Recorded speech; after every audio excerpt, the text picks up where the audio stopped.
When you start your business, no one ever prepares you for what's in store. So finding someone else who just gets it is sometimes the thing that can keep you pushing toward that big business goal. We're turning our Zoom coffee chats into a weekly unfiltered podcast for online business owners. They were so good, we always wanted to record them and repurpose them for content anyways. And that's on being a social media manager. I'm Jessica Sheehy. And I'm Madeleine Digan, and this is #managed. Welcome back to #managed. My weekend thought, how much value we've shared in our watercooler segment. If you're just tuning in, our Watercooler segment is where we answer submitted questions from our #hotline or our Facebook group. We have talked about everything from dealing with narcissistic clients to content ideas for different industries. And today we're pulling our best water coolers over the past 100 episodes to give you all the value you need packed into one episode. So this week they say, I have a client who just asked if I could post her product link in every story.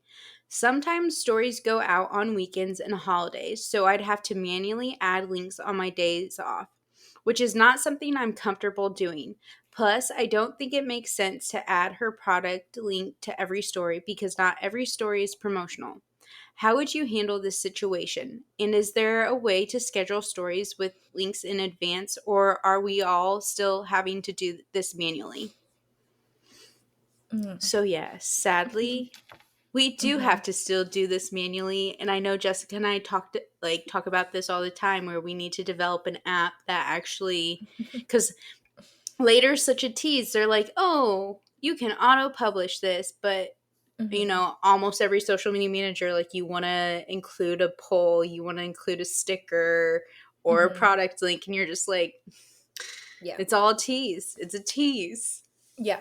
If only it was all the way true that we could do that. And so it's definitely something that needs to be done manually. And I think this is there's two thoughts that I have. I think the first thought is one, just a conversation with your client around why in their mind does the product link need to be in every single story? Because I think a lot of times it'll help you really like uncover like what they're really thinking of. I don't really know because I know we only know as much information that's here, but I'm going to go out on a limb and just take an educated guess that they want to increase product sales. I mean, to me that seems like the most simple, straightforward answer here. So, in my head, this is really similar to back in the day, being only a few years ago, when you needed 10K for the swipe up feature. And I remember hitting it for one of our clients who sold a product. And I remember she told me we should do the swipe up on every single story. And I'm like, I understand where you're coming from with wanting to like push more product, but she had a product that it was a wellness product and it sold itself. So there was no need for us to really be pushy or salesy with the product. We really just needed to like create great like organic content. And so I had the conversation with her. If your audience sees a story like every single time and it says, or we say, or you say, swipe up to buy XYZ, swipe up for this product, swipe up for this product, like it takes a couple of, they say it takes like, I always say the number 10, like around 10 touch points or 10 times for someone to like see, know, and trust and want to buy your product. But that doesn't mean that it needs to happen the same way every single time. So it doesn't need to be like a story a day or every single story you post in that month, even if it's only 15 stories for the month. And so I think just asking that question to your client, because that's probably going to help you unravel something that's really important with their expectations of you as their social media manager, which I think is so fitting. We're talking about Emily in Paris this episode and kind of what they did wrong, what they did right. And I think a big thing for that is they really showcase like glorify being a social media manager. Like, oh, everything is fun and it's cool. And this job is super fun. I think Madeline and I can both agree on that, but it is also like stressful as heck at the same time. And so to have a client expect you to make sales, it's just a conversation to have, because when they get that analytics report at the end of the month or at the end of 3 months or 6 months or what have you, they're going to say, hey, how come we haven't sold more? How come we haven't done more? And so I think that's a conversation for that. The other thing as well, and I don't know if this is a hot take, but I'm going to share it anyway. I am someone who I am really good about my weekends. Like on the weekend, I am not doing client work. On the weekend, maybe I'm squeezing in something for like internally for like the business or the podcast if I want to get ahead because I'm probably like always behind. Or to like sometimes on the weekend, I find myself like going to grab like an iced matcha and I'm like, hey, like I'm here. Let me open my laptop, work for 30 minutes because again, love what we do, right? So it, doesn't always feel like work. And so that being said, even though I may be online or may be available to post a story, my weekends are my boundaries. And Mm. I'm really the same way with the team. In my head, the team has the same boundaries that I do. Now, there's a couple of them who would rather like do something on a Saturday and then maybe they need to take a Wednesday off for like an appointment or something or what have you. But still, that is an expectation that that's what they're doing. The client is not going to know that, hey, we're going to be working on the weekends. We can post this story. So I'm really strong about those boundaries. So for that reason, I would push stories to not be on the weekends. I would push it to in the week. I feel like it kind of also goes back into like everything like Madeline was even saying for her weekend thought. Like, when is the right time to post that story for your audience? Like, is it first thing in the morning? Is it middle of the day before they take their lunch hour? Is it before they're like scrolling Instagram like late at night? So kind of thinking that through, but also taking into account your availability and your boundaries because you can set them and you should set them. I hope that answers a couple of parts to this water cooler. Would you add anything to that, Madeline? I would add just one other thing. So, like, 'cause the boutique, like, first of all, weekends also are a boundary of mine, but I've shared on here too, where it's like, I'll do like best self Sunday or best self Saturdays, where, in similar to you, where it's like, yeah, on weekends Mm-hmm. I am working. I use air quotes because Mm-hmm. I'm working on blog posts. I'm kind of mapping out the next week for the podcast Instagram, which we're getting ahead on. But just like different, like, to me it doesn't feel like work, but when it comes to client stuff, like, that is my hard stop. Now with the boutique, like with a boutique, if you have a boutique client, this is again where like social media management can get, there's like a gray area, because a boutique, like, people are shopping on the weekends. And so again, you're so like, social media doesn't stop. However, by planning ahead, I won't, like, I will still publish stories on the weekend, but I have a set time of like when I am doing that. Mm-hmm. And in all honesty, I don't even think my boss necessarily expects it, but I expect it of myself. Mm-hmm. So I don't know. It's Yeah. tricky. Everything you just said, though, where it's like I would have the conversation with the client. Like, I think that is a simple, I shouldn't Mm-hmm. say simple, but a conversation to have. Yeah. Yeah. I like that too. Like even if and I think we've talked about this before where sometimes, you know, you're the one who can set those boundaries, but you're the one who can edit those boundaries Mm, and can really make them work for you. And to Madeline's point, like if your client and just the story needs to go up on Saturday for any particular reason, or even if it's kind of you setting that expectation, then just kind of work ahead during the week. Get everything mhm, prepped. Get it into like a folder on your iPhone with the stories that need to go up. Set a little reminder on your phone or an alarm or what have you. You have everything kind of in there ready to go. I'm someone, again, like I said, I Slack myself. So if I ever need to like manually post something, I'm literally slacking it to myself. I'm like, here's the mhm, link I need to put in the sticker. Here's what I need to put in the poll if I want to remember specifically what to add. So you can really get really specific with just setting yourself up. So if you are spending that time, then maybe it's only 5-10 minutes that you're yep. spending on that Saturday to put that story up. And to me, that is a lot less than it could be if you're, not setting a boundary of working on the weekend because you can really get sucked into that time a little bit more. So I Yes. hope that answered. I think that was such a good water cooler with so many different Y- so many different parts to it. in terms I, of yeah. yes, and especially I feel like we'll be having this conversation more as we lead up to the holidays, because the holidays Mhm. do get tricky for us, and we want to make sure we're setting you up so that you're not wanting to pull your hair out or Mhm. quit your Mhm. daydreaming day job, so on and so forth. Another aspect of managing clients that people don't talk about enough is managing those tough clients. Here's our next water cooler on how to deal with a narcissistic client.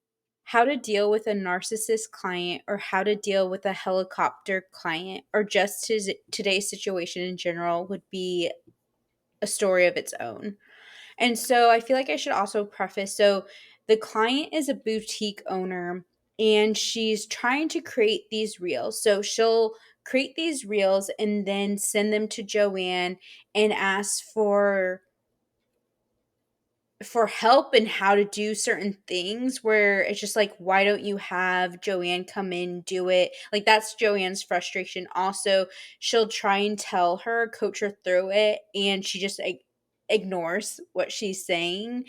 And like she said in her text to me, how a lot of the advice she's taking, she's not taking Joanne's advice, she's taking the Instagram gurus of the prompts and just these quick fixes. And I know for Jessica and I, this is a topic that we honestly, I feel like we have had this conversation multiple times in Slack this year, not just about the Instagram gurus and these quick fixes and the growth. Oh, and that's the other thing. This client is obsessed with growing, because I asked Joanne, I was like, I could trying to give good mentor advice, where I was like, have you had a meeting with her to discuss marketing goals, to kind of like break it down and explain your strategy to her? And she told me, yes, but every time they do, it's just how to get more followers. So it's 2024 and it makes my skin crawl, because I'm like, we're still having these conversations with clients. Like, why? And so I'll let you start, because we all know I've worked with a ton of narcissists. Like, if you're new here, I think it's like Taylor Swift. They just find me. They just find me. Yeah, I when I read this, it one I never love reading this because I always hate Mm-hmm. hearing that someone is having, like a not so great time with a client. I really think that when it comes to this, dealing with clients like this, I like to get an understanding of where they're at. I think Madeline's point on setting that meeting of finding out the goals is really important. I also love to have, like, I don't want to say a heart to heart because you can't really have heart to hearts with narcissists. That's contradictory, but like having an open and honest conversation, I think is important for any client relationship, but especially speaking to a client like this in terms of why this is so dang important to them. Like, it's, I've had a client in the past who is she was so, I can't share specific details, but she was so obsessed with going viral. Every Mm, reel that was posted, which sounds similar to this, the expectation was that it was going to go viral. Now, the problem with this client is, and I guess my internal problem is, I actually created a lot of reels for her that went viral. So I'm like, dang, like, why am I so good at my job? No, all jokes aside, she did have reels that hit a couple. She had two reels that hit a couple million, like 1 million on one and 2 million on another. A lot of her other reels, maybe 200,000 to 500,000 views. Keep in mind, her following is around was around 40 to 50K mm, followers, just to kind of give you that gauge, which I think is important. Obviously there's a lot of other metrics, but a big piece of that is, once it happened, she kind of got a good taste of, oh, I want this to happen every single time. Now, one thing that we all know is that from growth and virality, that is not a social media strategy, because honestly, none of us can handle a business that goes viral. Like, you can't. It brings you to another level that you don't really know until you're at that point. Like, it's such a quick way for growth that it's not a sustainable way for growth, because you're going to miss out on great client experience, customer service, like, so many things that will come from that. I think having that honest conversation, there have been times where, so with this client, I guess you could say she was a little similar. She would always send through, how people share like Instagram hacks, like Mm. go into the settings and make sure that this is visible and this is turned off. Like, I don't even know the specifics of it, you guys, because I don't ever do it, because it doesn't mean anything No. like No. in the grand scheme of Instagram. And so she would send those through, and she would be like, "Do we have this turned on? Because if we don't, that's why we're not going viral." It's like, well, not really. And I guarantee you, there's like a 95% chance it's probably turned on, like, just Oh, because it's an Instagram setting. So I think just having that conversation, uh, figuring out why they're like this, always, always, always, again, I know we talked about boundaries, but boundaries are there for a reason. I really feel like boundaries are there for us, and they're also there for the client. Like, there is no need for them to overstep boundaries themselves. Like, they are going to go crazy themselves with all of this. And the last thing that I would say is, there are times where I've had conversations with clients that, whether it's a new one or whether it's one that I outgrow, but there might be times where that's just how they are. I have definitely told clients in the past that they should go hire Instagram guru, insert name here. Like, which again, none of those gurus take on clients, because that's not the nature of their business, but we could talk about that probably in another episode. So that's probably all that I would add. Would you add anything to that, Madeline? no, and you kind of hit the, what's that saying? Hit the head on the nail. I don't even know, but Hit the she nail on the head. okay. But she has also told me how she'll send her those videos of, is this setting turned off? And Oh yeah. uh, oh, again, it makes my skin crawl. And to that, I will just say,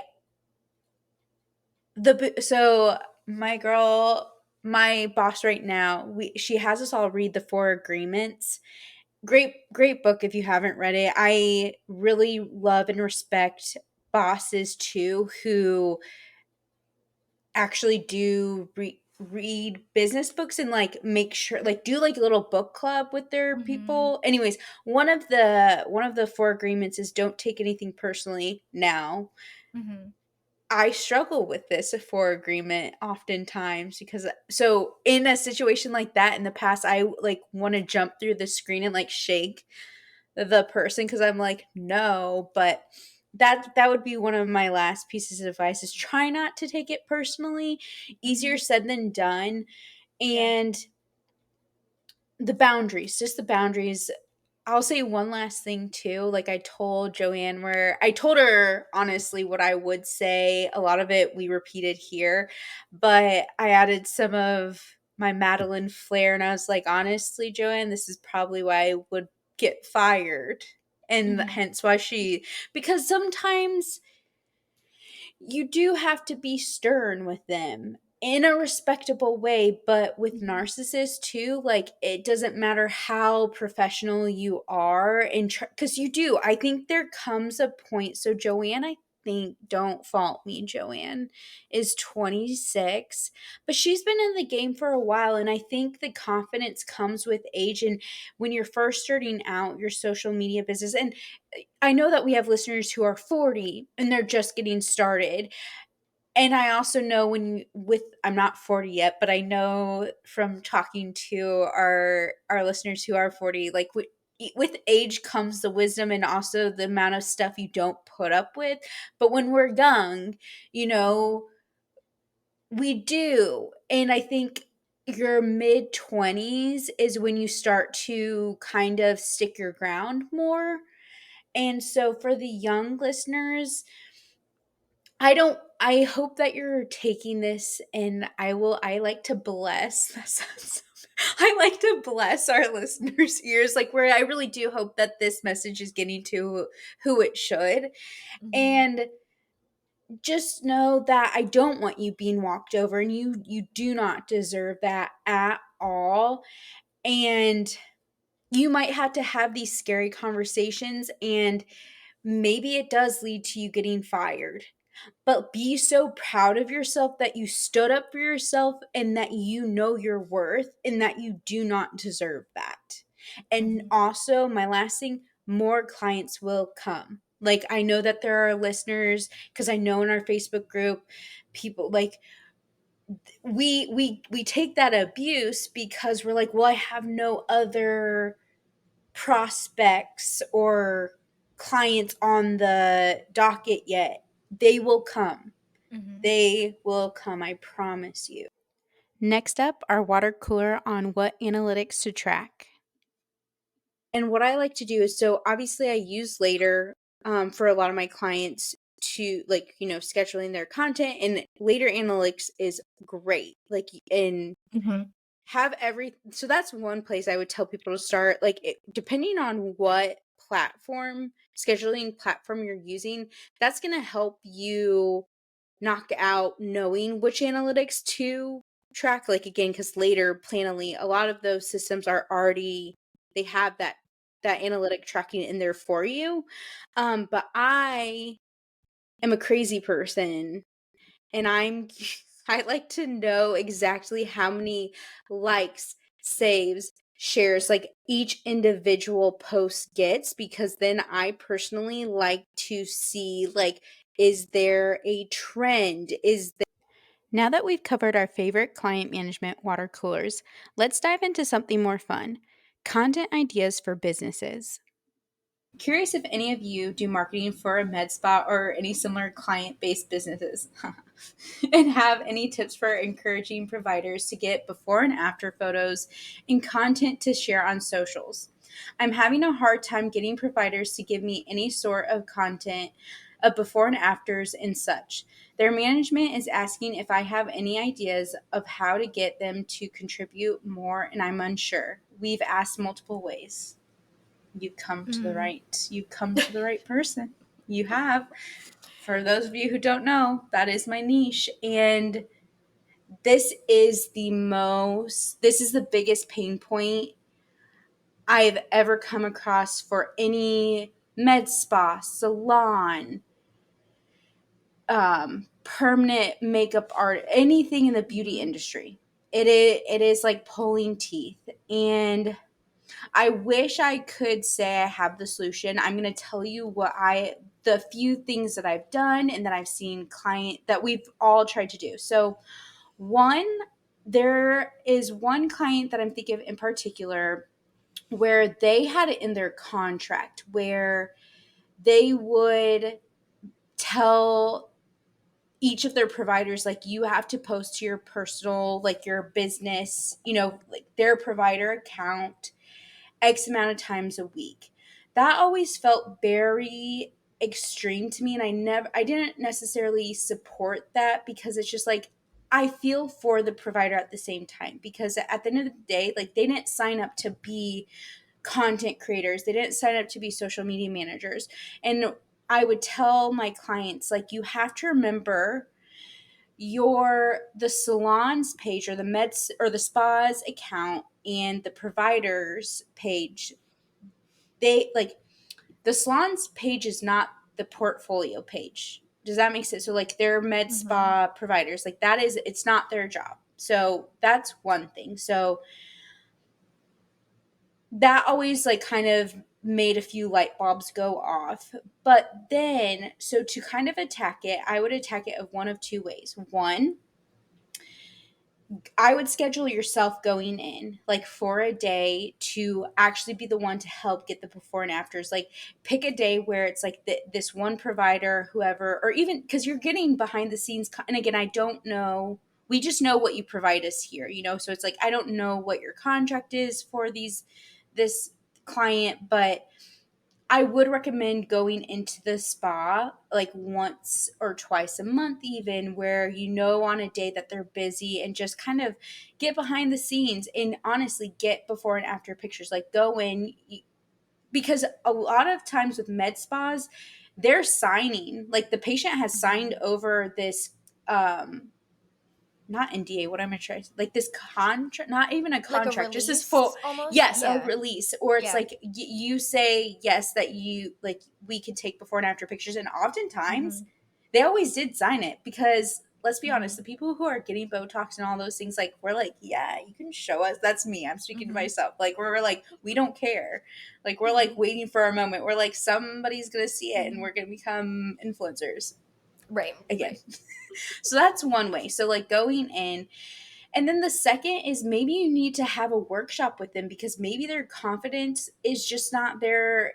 It is hard. Sometimes they are going to forget the before and afters, but sometimes Mhm. they just feel awkward. They feel awkward asking that patient, even though they've signed that release form. So walk through them, like go over that consultation. Like they already go over, like start to like script it almost. Like mock scene it where they're going to go through where you're going to ask the patient, and I'm just using Botox right now, even for hair, like Kimber, my hairdresser, she still does this consult with me, and you go through, you're like, okay, this is what, like your 11s, you're wanting some in your forehead, going through Mhm. all those motions, but then working with them to be like, okay, once you've done that, this would be a good time where it's like, oh, like, do you mind if I take some before afters? Like, because they'll be excited. Like, Mhm. the before and afters are a testimonial in itself. And like, sometimes I think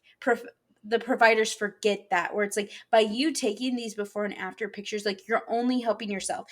And my favorite would be when it always happened with hair, like my hair girly pops, my stylist, because I would hear this. So they would be like, well, I'm not getting booked. And I would the salon owner Mhm. would always let me be the bad guy. And I'd be like, well, you're not taking pictures. Like, you're not being Mhm. active on your account. And like, it does stink because you're like, oh, I have to be content creator, but that is how you get booked. Yeah, yeah, And so and you to rip that that band-aid point, off. yeah, to that point, you do it for a little while. I mean, you don't need to do, I mean, yes, the more you do it, it will become second nature and you'll keep doing it. You'll be Mm-hmm. much more confident and comfortable asking for it. But then you will get booked and busy and you won't need to have to like rely on that. You'll have like a wait list or you'll have like months and months out that your books are full. And so I think that the best advice was to have, I mean, again, I know if that person is managing the med spa and they're not local, then that definitely solves, creates some Mm-hmm. barriers. But I mean, Yes. that's one thing that I think that question is always, how do I just get content in general? Mm. Sometimes you just are the best as a social media marketer to just get it yourself. And sometimes it's tricky and you have to like think outside of the box. But if you can, I really think it's the best way to just to grab it yourself. And yes, and the last thing I'll say, if again, if you are a beauty provider listening to this, which I hope we do, if we do, like, let us know, send us a DM. But you would be surprised, like, by doing before and after content with your clients, you're going to build a better relationship with them. Like, you're gonna find yourself probably discovering a few of your clients who actually are low key, like wanting to become influencers, who, if you were, once your confidence is there, you might then skip over the before and after and be like, hey, I saw this TikTok. Would you want to do this with me? And you'll be Hmm. surprised. Like, they might be like, heck yeah, like, let's do it. Before my hair appointments, I always have a roster, a list of TikToks or reels that I'm like, Kimber, let's do this. And so Hmm. maybe you'll end up having clients like that, who are your Yeah. dream clients, who are the ones who, like, basically, they even direct you where they're like, let's do this one. And you're like, Hmm. okay. Yep. Yeah. Which is the And again, best that's a feeling ever. dream. Yeah. Yeah. Yeah. Yeah. That's like when I recently, when I was living in Connecticut, I found someone to do my hair while I was there, and she was great. Like, really, really loved her. And she was capturing content. And even before, like, because we did a lot of like color correcting, I was like, do you want Mm. it before? Do you want to grab one? And she's like, oh, yeah. Like, I totally forgot. And I was like, I work in marketing, but also it was like a correction, so I also wanted to really like see it myself too. Mhm. And then of course, as I'm like sitting and processing and all of that, I'm like, we could do this video, we could do that. Like this is just things that I like, I'm not even on Beauty Talk and I just see all these like fun ideas. But yeah, that can definitely happen because Now let's dive into another fun industry to work with and a personal favorite, the jewelry industry. Has anyone here managed the Instagram accounts for fine jewelry stores? I'd love to hear about the types of content and topics that have worked best for you. I'm currently working with a new client who specializes in high-end opal jewelry and targets higher income and retirees. While I've been researching similar companies, I've noticed that many simply showcase their jewelry with minimal context and brief captions. I'm looking for fresh ideas to engage with specific audience, sorry, to engage this specific audience more effectively, especially since it would be Opal month in October. Any insights or suggestions would be greatly appreciated. Thank you. So, as the jewelry influencer that I am, I have not um ever had a fine jewelry or jewelry client that is definitely on the mood board for 2025, 2024. What am I saying? 2024.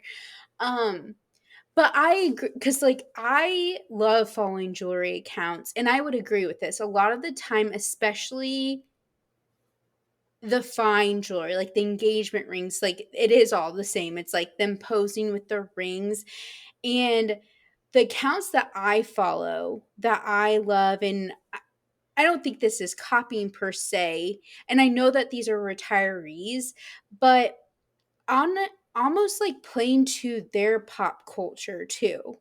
And like getting to know um like this I don't mean this if my mother's but like Jane Fonda, right? Jane, like she is like icon. I love her so much. She's the fashionista, and it's just like I don't know. That'd be like one thing, playing into their pop culture and all of that, but then also playing into their pain points, trying to figure out like I know that I can only really speak for a millennial right now, and I know we've discussed this on a few other episodes where we're in the era of investing in these pieces, maybe not like a tennis bracelet per se. Yeah, I mean, I will gladly take one from my husband. I just don't know if we're financially there yet. But right now, the importance is waterproof, where it's just like that I can wear every day, that I can even sleep in. Um, those are my first initial thoughts. And with the opal, like talk about the history maybe and just like where it came from and just fun like educate them on opal that they may not know Mhm, because opal's interesting. It is an mhm. interesting stone. Yeah. Yeah. I think that I love the point. I think people don't, when they think about like pop culture and what's trending, they're immediately like Gen Z. What does Mm-hmm. Gen Z want to see? And then, of course, it trickles like down into like millennials, but even older generations, like they are consuming content. Like, we just wrapped up like the Emmys. Like, there's so much great fashion and jewelry that comes from that. There's obviously like in the actors or the actresses who were nominated and who won, they are older, like in older generations.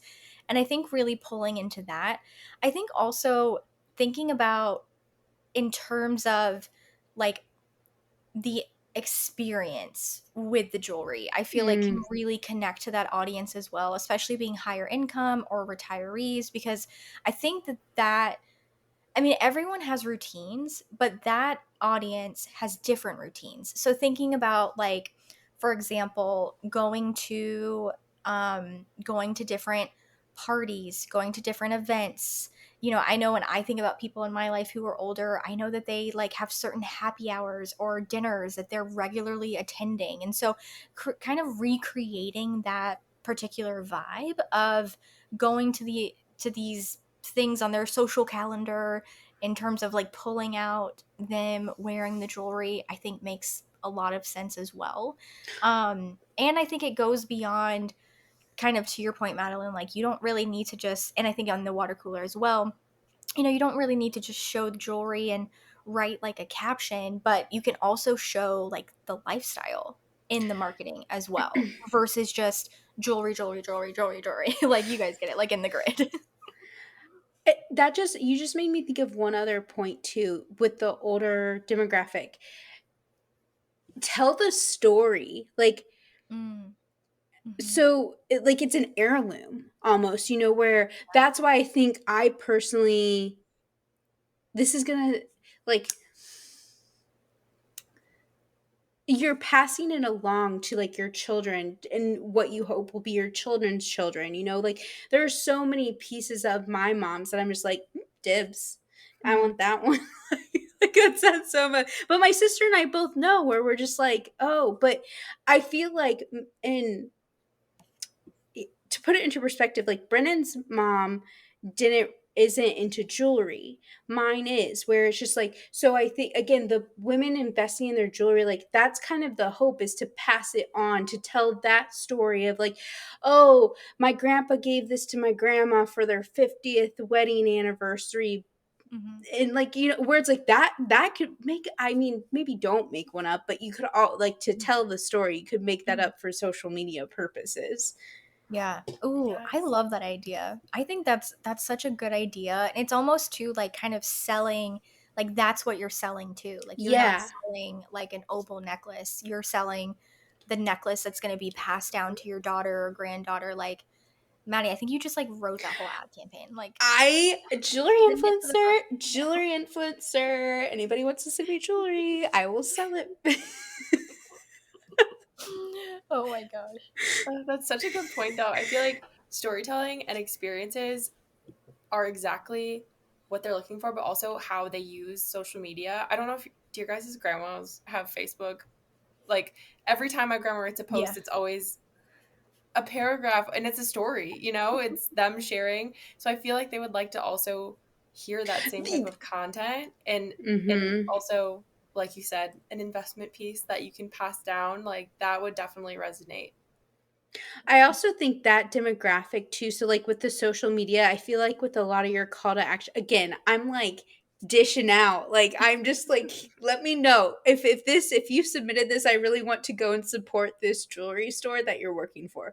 But I feel like with that demographic too, you'll be able to get away with A, longer captions, and B, actually take them to a blog post or to sign up for an email, because personally know my boomer parents, like they are, like I just watching their social media habits, like they will, and my mom will then send me said fate long Facebook post, and I'm like, oh my gosh, woman. But Mhm. it's fine. Okay, I want to add one last thing to piggyback off of that. I think the UGC or user generated campaign for this account Hmm. is honestly, like, of course, photos, videos, whatnot, great. But I would lean into the storytelling and I would almost have them like email or like write letters. Maybe I'm like aging them too much there, but Like like, the Oh, you letters know, are there's so yeah. where sweet. they can share, the story behind that particular piece. And I think that would go, one, give you so much content to create with, but it's just so much, it would create like a more meaningful series.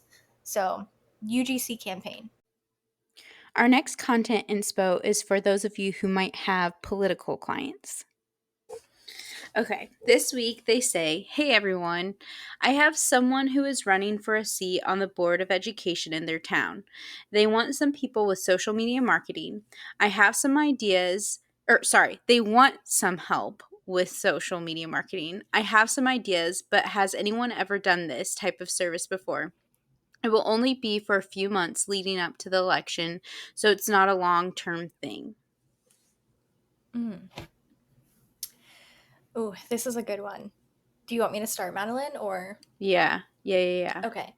So, I actually think there's one thing about this client project to me that seems really exciting and might be an unpopular opinion, but I like that it's a short term project Mm-hmm. because I think in my head, I'm very like goal oriented and like data oriented. So if I can think about, I don't know specifically when the selection would be, like maybe it's a 3 month, like 3 months from now would be the election, just if it's, kind of around the same time in November.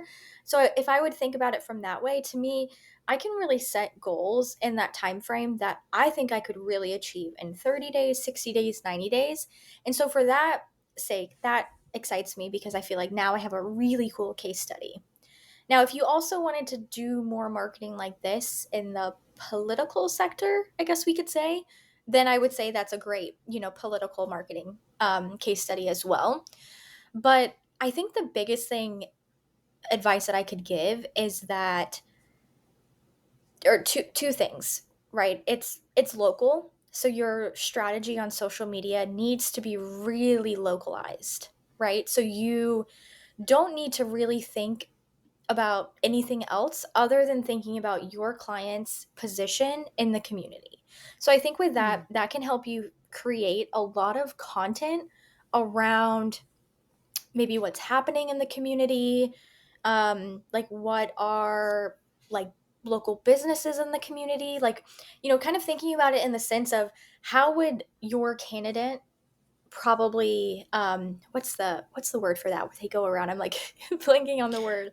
You know what I mean? When they Yes. is it campaigning? I feel like I Yes, want to call campaigning. like Yes, okay, I was yes, like, wait, yes. is that the word? So when they're campaigning, right? They're going around, like they're door knocking on all the businesses. They're in the coffee shop, they're sitting down, they're talking to the patrons in there about, who they are, getting to know them. In this case, they're probably getting to know, do you have kids that go to any of these schools that would really kind of fall under their like jurisdiction? So, in that sense, think about it in the same sense for the social media strategy in terms of the content that you'll share would be geared towards those people in that community around different issues that their platform stands for. Like, and I'm sure, and again, that's a question to just have with your client to figure out those specific things. One thing too, figuring out what their opponent is also running for, that's a really big thing. Like, is that person already in the seat or are they both running for that seat? That can just help your messaging, right? Like, you're not going to, do any sort of crazy crazy smear campaigns or anything like that, but you want to know, like, are they in the seat? Okay, the messaging is probably going to be light and uplifting. Like, do you want Mm, change? Do you want something new? Or if it's two people running for the same seat that's open, then maybe the messaging is a little bit differently in terms of, here's what my client offers so and so towns families who, fall under that mhm. jurisdiction. Would you add anything to that, Madeline? No, I think you said all that beautifully and perfectly. Because what I was going to say is just my advice would be to focus on building a strong, consistent message that resonates with the community. You said that. And then engaging with local issues and using targeted ads. If you're a weekly listener, Jessica and we do not do ads. Ad managers, all the love and respect for you all, but Yes. I do believe targeted ads could be really effective. Um, and since it is only for a few months, I would prioritize quick wins like the video content, testimonials, and live interactions to build the momentum. Really, everything you just said, Jessica. So, yeah. Hmm. Yeah. Yeah. Yeah. And yeah, all the power to you. I know this episode will talk a little bit deeper into this topic and just being a social media manager during an election year, through politics. So, of course, any follow up to that, or for anyone else listening who is like, SOS, send help, how do I navigate this time? Just know our inbox or our Facebook group is always open, the hashtag Manage Collective on Facebook, if you ever need to lean on any one of us, or, Harmony or anyone else on our team in the group. We can definitely support during that time. Our final content ideas are for mental health therapists. I recently signed on a mental health therapist for social media management. She wants to grow her account and ideally reach more clients. What kinds of accounts should we engage engage with for effective community engagement? First of all, I'm jealous. What a fantastic account to manage. Lucky for you, I have a few recommendations for accounts to follow that could enhance your community engagement. But before I get into that, I want to emphasize the importance of following local health and wellness accounts. While I don't know while I don't know your exact location, following local gyms and wellness centers can significantly, oh my goodness, boost local community engagement.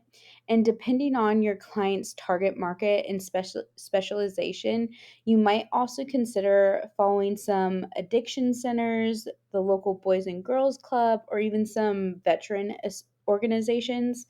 Um, I know that for therapists, or so I've heard, because I've never managed a therapist account, but I have discussed this with my own therapist before.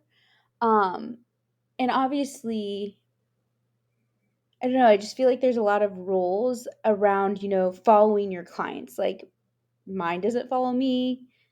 I can't really follow her. So, how do I want to say this? So, I just that okay, that's where I'm gonna stop that. It's just like with local, again, local gyms, oh my goodness, local community centers and wellness centers. And then for some mental health accounts that the hashtag managed team and I love to follow, because I read this and then was asking Harmony what are some accounts that she also follows, and we've compiled a list of 10 accounts, and I'll be sure to include these in the newsletter as well as our social media. But they are My Therapist Says, which honestly is like a meme account, and I feel like your client could offer their 2 cents, where, yes, poke fun at things. Like, again, it's more of a humorous account, but you could also like play into that humor while also giving some sound advice. I don't know, that's just a thought. Then the Truth Doctor, which is the period truth dot period doctor. I had followed her social media manager for a while. She's not her social media manager anymore, but she the social media manager who helped kind of skyrocket her social account did such a beautiful job in my opinion. So I really like that one. Then the next one is Headspace, which that's a given. Then I have Jay Shetty, because if you don't listen to On Purpose, that I really love that podcast, his podcast as well. And I've actually sent it to a few of my friends, one of which she now I know listens to it religiously as well. The next is um, We the Urban. Yes, We the Urban. Then The Happiness Project, The Brain Coach, Sit with Wit, The Holistic Psychologist, which is the period holistic period psychologist, and then BetterHelp. So hopefully you found that helpful, and we'll look into these accounts. Next is our very first ever hashtag hotline submitted about LinkedIn. Hey, ladies, I love your podcast and your Facebook page. I guess it's a group. I'm just wondering, I guess the only question I have that I can think of, how do you set expectations for your clients with LinkedIn? I definitely haven't been having the same success I have on Instagram and Facebook for my clients. But honestly, it's just been an add-on at this point. So I'm just wondering how, um, or if you have any tips and tricks. Maybe I just am terrible with LinkedIn. Yeah, love your feedback. Thank you. It's such a beast of a platform, and for lack of a better terms, it's so different than I think. I know a lot of us who are social media managers, right? Like, we love social media, and we've been around social media platforms for far too long. Some of us when we were, like, really little, like elementary, middle school, high school, and so we know the platforms and what they are. And so I think LinkedIn is a platform that is so mysterious for a lot of people. But LinkedIn as a platform is actually a really great place that a lot of people spend time on. In its core, it was created for professional networking, and it still is a professional resume. To be honest, I think every profile you have is a resume these days in 2024, right? So, I'm having to educate my clients on why LinkedIn is a good idea, could be a good idea. And because again, we're to them, a lot of times salon owners, they're looking for to build their team. And granted, even like new salon, like let's say they're trying to bring in new lash artists, new estheticians, whatever it may be. Yeah, like they aren't necessarily like honestly, they aren't using LinkedIn how social media manager most like young professionals are. Now we're going to end on a fan favorite. What's the most valuable lesson you've learned throughout your social media journey? And I know you want to start. I love this. I love this. I love this. I love this. yeah. Okay, this one is so good. I think this is a question that I think we should like ask ourselves pretty regularly. Like because I think again it's like in the question like on your social media journey, and I think that really speaks that there's so many times that you learn different things in the different seasons of business. And I think the biggest thing is honestly time management. I know I've talked about this like months and months ago on the podcast, but I think that's something that until you really get to a point where you realize that, because I know it's hard at first, like it seems like the resource you're going after and is the most important resource when you start is money, but it's really time when you think about it. Like when I think back to like what are like some of the main reasons why I love being an entrepreneur, like I love time freedom. Like I love the of course the income that it brings and other things that it brings as well, but I think for me the time freedom is my number one. It's like my number one value that I love for my business. And so I have to think about how do I set better boundaries with my own time? Because if I don't, then I'm not getting the thing I love the most, like from my business. And so that was like probably the biggest thing that I had to learn,